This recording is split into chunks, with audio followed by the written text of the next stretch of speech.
Hey, boys and girls, Miss Lauterwasser here with another awesome story.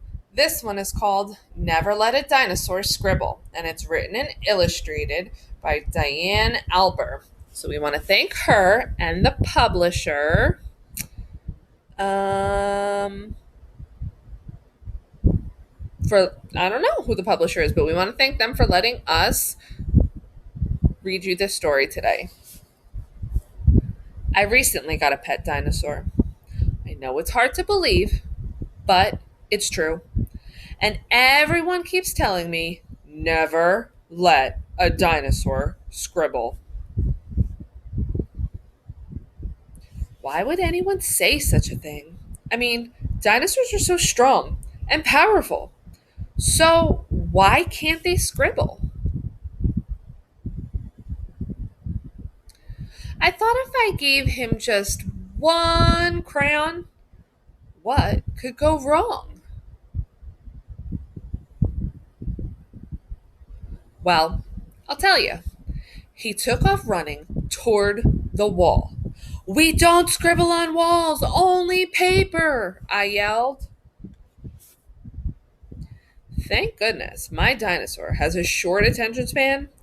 Just before he was going to scribble on the wall, he noticed a couple of stones instead.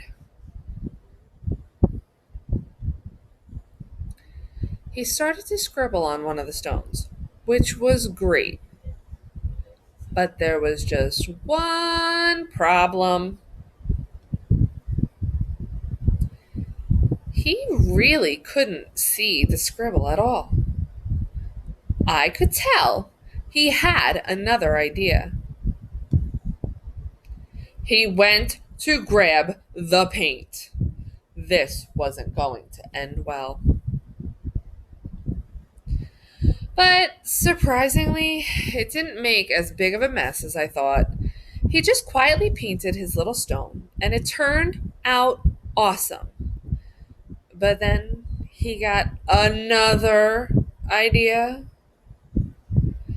He wanted to paint dinosaur sized stones. It didn't take long before he was rolling boulders into the room, one after another.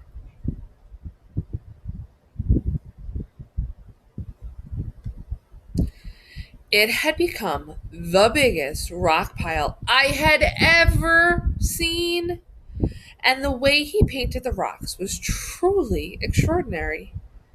But you couldn't see my floor or my bed anymore. I had to find a place for this rock pile, and quick. Then I heard a noise down the hall. This was it. I was going to be in so much trouble. I popped my head out of the door. My mom was standing right there. Before my mom could say anything, I started to explain the mess she was about to see.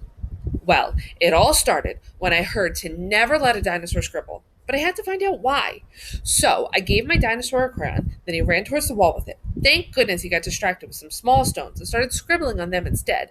But he couldn't see the scribble at all, so he got some paint. He loved it so much he got bigger stones, giant ones even, and it made a big mess, and I'm sorry. My mom peeked around the corner and smiled. You didn't make a mess. You made some spectacular stone art. When I turned around, there was just a little pile of stones on my table.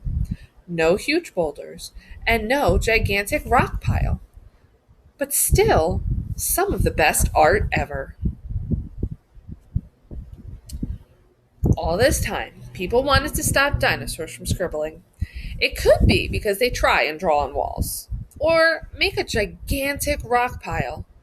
But if my dinosaur had never scribbled, he would have never learned how to make this amazing stone art. So next time you hear never let a dinosaur scribble, just remember all great art starts with a scribble, and even dinosaurs have to start somewhere. The end.